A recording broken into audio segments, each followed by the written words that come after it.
Cie, dua, tiga. Dan sana sadanya, jangan lupa sebelum tonton video ko, tekan tombol subscribe dan aktifkan lonceng notifikasi supaya dan sana bisa menonton video-video terbaru dari kami. Komen serta share ke kawan-kawan ya.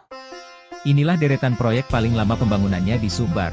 Ada yang belum selesai sampai sekarang? Banyak yang tidak mengetahui kalau ada 10 deretan proyek paling lama pembangunannya di Sumbar.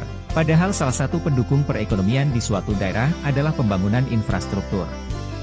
Seperti sebuah keharusan untuk dilakukan sebagai penunjang kemajuan perekonomian di suatu daerah dan bentuknya bermanfaat bagi kepentingan masyarakat luas, termasuk di Sumatera Barat.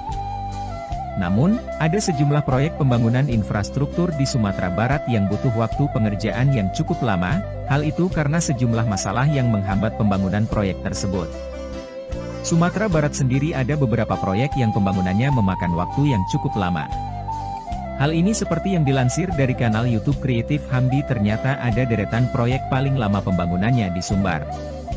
Ada beberapa penyebab proyek itu berjalan lama, diantaranya adalah terbatasnya anggaran, terganjalnya pembebasan lahan izin hutan lindung. Bahkan, ada yang tersangkut hukum dan membuat deretan proyek paling lama pembangunannya di Sumbar. Ada yang belum selesai sampai sekarang. 1. Proyek Jalan Alahan Panjang Pesel. Proyek Jalan Pesisir Selatan, di mana proyek pembangunan jalan tembus penghubung Alahan Panjang Kabupaten Solok dengan Pasar Baru Pesisir Selatan. Ternyata tak kunjung selesai hingga hari ini. Teman panjang jalannya mencapai 44 km. Kegiatan ini dikerjakan secara multi-year sejak tahun 2010 silam. Namun, sampai saat ini proyek pembangunan Jalan Alahan Panjang dengan Pesisir Selatan masih dalam pengerjaan. 2. Proyek Masjid Raya Sumatera Barat. Masjid yang pernah terpilih sebagai masjid dengan desain terindah di dunia ini mulai dibangun sejak tahun 2007 hingga selesai pada tahun 2011 silam. Lamanya proyek pengerjaan pembangunan Masjid Raya Sumbar ini dikarenakan pengajian yang bertahap. Dan hanya anggaran Provinsi Sumatera Barat. Proyek ini pun mencapai anggaran 350 miliar rupiah. 3.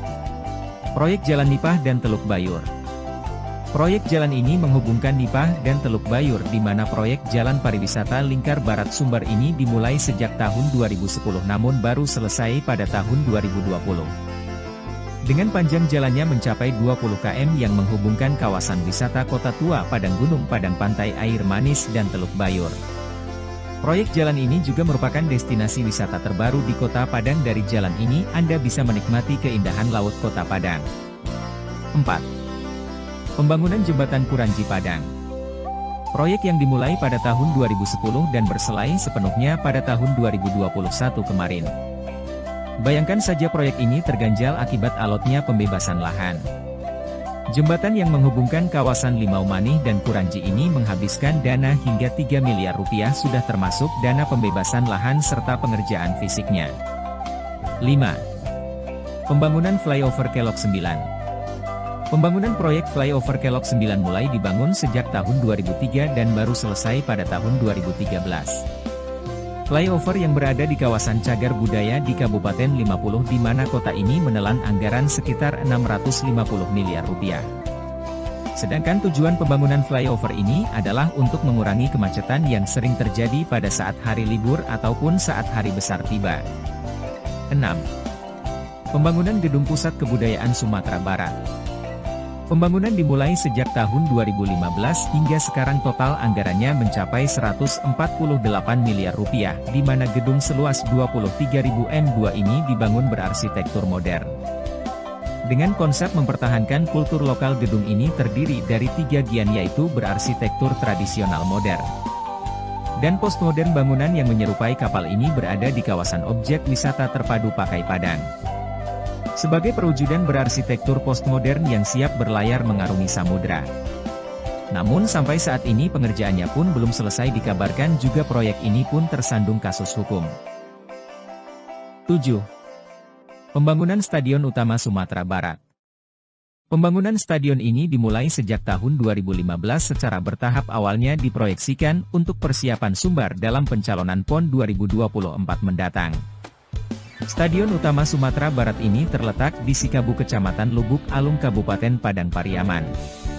Sampai tahun 2021 total anggaran yang sudah dikeluarkan mencapai 500 miliar rupiah. 8. Pembangunan Asrama Haji Sumatera Barat.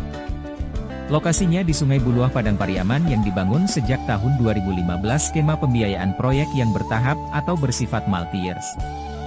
Dengan nilai total mencapai 365 miliar rupiah tersebut sebagai alasan pembangunan asrama terkesan lamban. Kepala Bidang Penyelenggara Haji dan Umrah Kanwil Kemenak Sumatera Barat Haji Yoben mengatakan lewat kunjungan Komisi 8 DPR RI.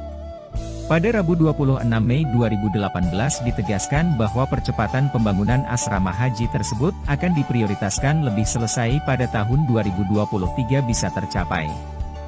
9. Pembangunan Gedung Balai Diklat. Pertanian di Bukit Tinggi. Gedung Balai Diklat Pertanian Sumbar yang dibangun di Bukit Tinggi ini belum juga kunjung selesai dibangun sejak tahun 2016. Dan proyek tahunan berjamaah tersebut saat ini masih dalam kondisi terbengkalai, diperkirakan hingga siap pakai bangunan tersebut.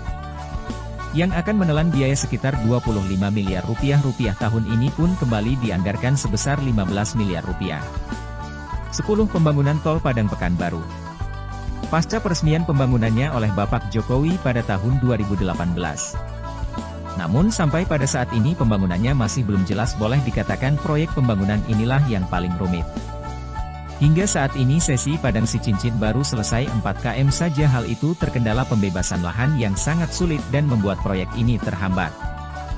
Bahkan dihentikan sementara jalan tol ini merupakan bagian dari yang Sumatera Ruas Padang Pekanbaru. Pembebasan lahan, salah satu kendala utama pembangunan infrastruktur. Selain masalah pendanaan, kendala terbesar terkait pembangunan infrastruktur di Indonesia tampaknya pembebasan lahan. Proses pembebasan lahan itu adalah proses yang sangat rumit, makan waktu lama dan membawa ongkos mahal, karena banyak pemilik tanah menolak untuk menjual tanah mereka kepada pengembang proyek infrastruktur.